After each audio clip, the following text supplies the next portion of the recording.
reality and showing you how to get in it. All day, every day, you have choices about the things you think about. So he said to Esther the other day, it's a new process that we are in the process of putting into form that you can read it and see it online and come to know it. So have you been hearing us talking about the emotional scale? The emotional scale, one end of it feels like fear and disempowerment. The other end of it feels like joy and complete empowerment. That's the range of emotions that you feel. Up here in the joy and appreciation and love end, where complete empowerment is, you are in complete tuning, alignment, allowing with that broader part of you. In other words, there's no resistance in your vibration. So you're allowing all that you are for the moments of that elation or that love. You are in sync with who you are. You're in the vortex, which means if you can maintain that, if you can milk whatever thought it is that's got you feeling high like that, if you can maintain that and establish a pattern of thought of being in the vortex, then rendezvous, circumstance, and events, all things you've been asking for will be revealed to you, or better said, you'll be in a place where you will be able to see them because you're vibrationally not blind to them, because you're in there where they are. Such a good thing to be in the vortex. On the other hand, if you're over here in fear or anger, you're so far from the vortex that you're still banging around in the absence of what you want. And we don't have to tell you that. You can tell that by the way you feel. And you've done enough association with the way you feel and what's going on in your life that makes perfect sense to you. So this emotional scale, we'd like to put a small version of one out here in the air for you to see. So here is fear and disempowerment, and a little area there, we're going to call that. And next to it is anger, varying degrees of anger, really angry, a little less angry. Next to that is overwhelmment. Next to that is frustration. Next to that is a little bit of optimism, but next to that is hope. And next to hope is belief. And next to that is joy, love, appreciation, knowing. Now this vortex that we're talking to you about, this vortex that we want you to get in, get in, get in, get in. Sure, it'll spit you out, but get right in. Get in, get in, get in. It'll spit you out, but get right in. Get in, get in, get in. This vortex, the edge of it, the vibrational edge of it, is somewhere on this emotional scale between hope and belief. So if you get up there in the hopeful range, the vortex will suck you in every now and again and show you something to make you believe. And before you know it, your hope will have moved from hope to belief. And once you're hanging around in belief about anything, I believe I can lose weight. I believe I can be well. I believe I can be abundant. I believe I can be loved. I believe life is good. Once you get into that belief area, oh, now the vortex just reveals. And people who watch you are just, especially those over here on the emotional scale, are really irritated about how all things that you want are happening to you. And it's really hard to explain to them that you just got yourself into the vortex. They don't understand vibration often. They just think you should give them some of your stuff. Get in there and create it, and then give it to me. They don't hang on to it very long, and they need more and more and more and more and more, but don't fret over that. You can make enough for all of them. So, but it won't make them happy, because they got to be in the vortex in order to feel good. So here's this emotional scale, and you get the sense of where the little categories are. So let's say you wake up, and you wake up in the same vibrational place you went to sleep in. In other words, if you go to sleep in the vortex, you're going to wake up in the vortex. If you go to sleep out of the vortex, you're going to wake up out of the vortex. So let's say you wake up and you think about all the things that you have to do today. And even before you get out of bed, you feel overwhelmed. So overwhelmed was about right here. So we're going to put that thought in this column of overwhelm. So now you've thought this thought of overwhelm. Now, law of attraction says that that which is likened to itself is drawn. And so it's likely that the next thoughts you think are going to sort of cluster around that. You're going to think about what a hard day you had yesterday, and you're going to think about how uncooperative the people at work are. And you might think about your children who don't seem to do what you want them to do. And you might think about how unfair it is that you have more to do than you have time to do, while your mate lives a different life. And now, while you've been clustering around this category that we're calling overwhelmment, you move right over to anger. Now you're going to find out in the next few thoughts where you usually hang around. Do you usually hang around in overwhelmment, or do you usually hang around in anger? So now you've thought this angry thought, and if you stayed there even for 17 seconds, now another angry thought's going to come to you. The paper boy threw the paper in the bushes again. And that boy never learns. And where's his mother anyway? Oh, wait, it was his mother who threw the paper in the bushes. And then you think about how you need to go to work, and you move back to overwhelmment, and then you think, but you're still hanging around overwhelmment and anger. Then you think about something that happened at work yesterday, and so there you go back to anger. And so here's all these thoughts, overwhelmment and anger. That's sort of what your range is, overwhelmment and anger and overwhelmment and anger. And then you think, oh, wait a minute. I went to that Abraham seminar, and Abraham encouraged me to meditate.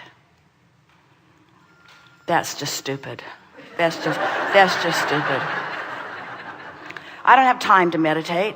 I'm already overwhelmed. I don't have enough time to meditate. If I had time to meditate, I wouldn't be overwhelmed and I wouldn't need to meditate. And then you think, well,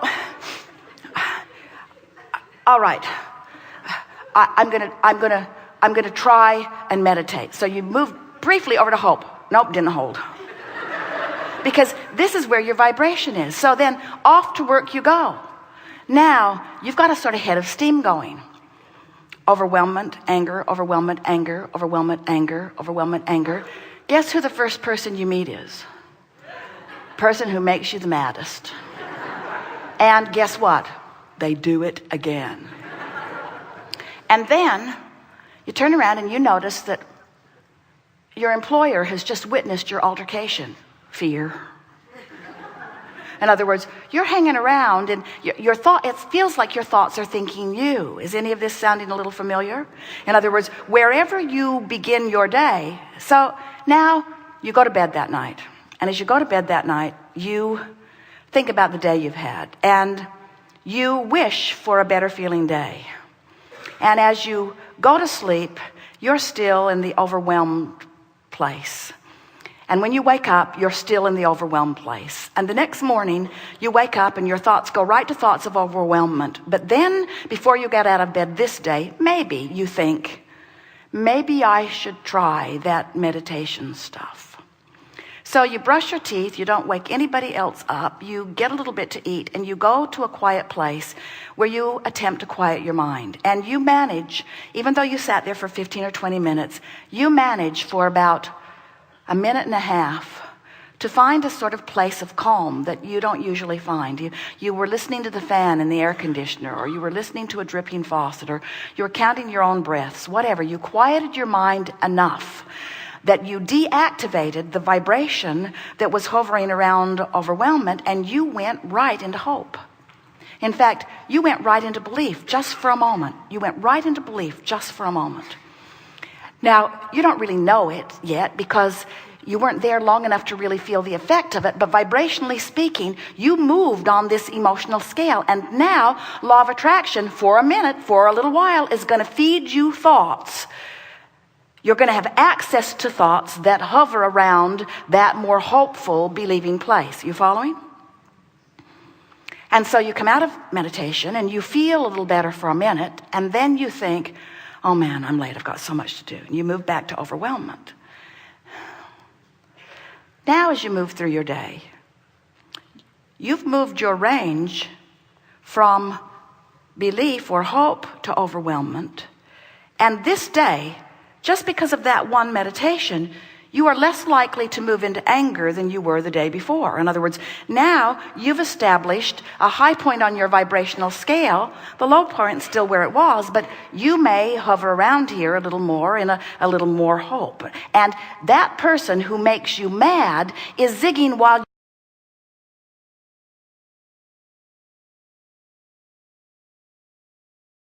you're zagging more. In other words, you don't have vibrational access to them just from, we're not kidding you, one segment of meditation. Now, your day goes on, and the first part of the day is going to be better than the second part of the day, because as the day goes on, you may return to some of those habits of thoughts that are knee-jerk reactions that you have about what's going on in your day.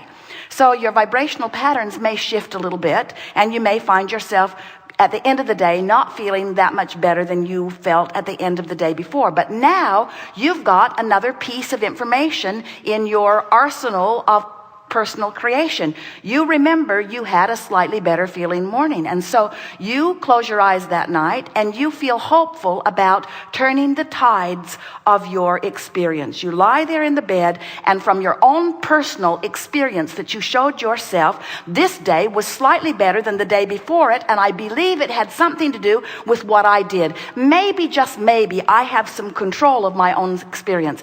I certainly hope that I do. And you go to sleep hopeful. Now, you went to sleep hopeful. Where are you going to wake up? Hopeful. So you wake up.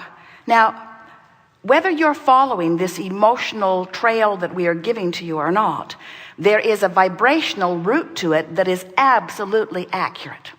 You may not be in a place where you can discern the difference in your vibrations as succinctly as we are speaking them here, but it is our promise to you, we can discern the vibrational frequency of your being as succinctly as we're speaking it here. So you wake up the next morning and you're feeling more hopeful. And as you lie there feeling hopeful, you don't go to your first usual morning thought of overwhelmment. You lie there feeling a little more hopeful, maybe anticipating a little better feeling day. Now you go off to work and you're feeling more hopeful. Now, those things that you had access to before, those comments that you overheard, in other words, reality is not going to change that much. What goes on at work is going to be pretty much like what always goes on at work, because the dynamics of work are about more than just you. But your vibrational and therefore personal involvement with all of those things is different now. It's different on the day that you woke up hopeful than it was on the day you woke up overwhelmed. Now you're hopeful, and now you go to meditation because you're feeling good. So you go and you sit to meditate for a little bit. And this time you release, you have far less resistance to release because you haven't conjured any in your being to begin with. And so now you go right into a feeling of good, feeling swooning. You're in that place of vibrational alignment. In fact, you might not know it because you haven't become accustomed to the vernacular that we're offering here, but you're in the vortex. You meditated yourself. You woke up on the brink of the vortex and you meditated yourself right there, and you managed to maintain a vibration of non-resistance for a little bit of time. Now, at this point of your understanding, if you are really wise and you understand the power of this vortex, you might say to yourself, Esther says it every time she's consciously aware that she's in the vortex, what can I do to milk this? What thoughts could I think that would get me to stay here longer? What thoughts could I think? Her favorite thing, she looks through a deck of the cards, the new artist that has done the money and the law of attraction cards. The combination of those words and those pictures holds Esther longer in the vortex. It's just sublime to just look at the pictures and let the words resonate through her. Anything that is pleasing to you. Picture albums of your babies, whatever it is. Pictures of your dogs, whatever it is. Magazines that please you, whatever it is. Memories, read an old love letter unless the person ran off and left you. Do whatever it does, but milk being in the vortex. Milk it, because what you're doing, you're establishing your vibrational pattern. You're establishing your frequency. And once you do that, what happens is you don't have access to all of those things that are up and down the scale. Now, let's say that you managed to do that for about 30 days. You're feeling so good. You've tuned yourself in. Well, you're going to go to work, and sure, things are going to happen. And it may very well be you'll see something on the news that takes you over to fear. But if you've established this vibrational pattern, you won't stay there long. Right back you'll go. In other words, if you've established the frequency of expecting good things to come to you, that's what expectation is. Do you understand? Expectation is pattern of vibration that law of attraction has helped you to establish. But you have to direct your thought. You have to direct direct your thought in the beginning, because you might have, without meaning to, have directed your thought into a vibrational pattern, and the universe is just cooperating with you. You have become a cooperative component to ornery people sometimes you didn't mean to be.